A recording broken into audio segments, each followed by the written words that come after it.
তাহলে আপনি আমাকে বিয়ে করবেন, চলেন।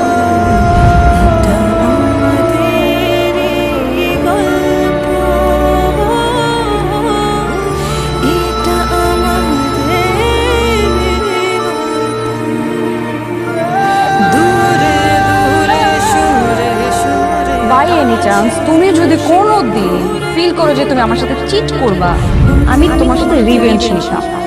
আমি দেখতাম যে তুমি কিভাবে সুখে শান্তিতে সংসার করো, আমি এটা শেষ পরিণতিটা দেখতাম এবং তোমার লাইফটাকে আমি একদম তেজপাতা বানায় তারপর ছাড়তাম। আমার ছোট ভাই আমার এক্স গার্লফ্রেন্ডকে বিয়ে করে ফেলেছে। কি? আমার ছোট ভাই আমার এক্স গার্লফ্রেন্ডকে বিয়ে করে ফেলেছে।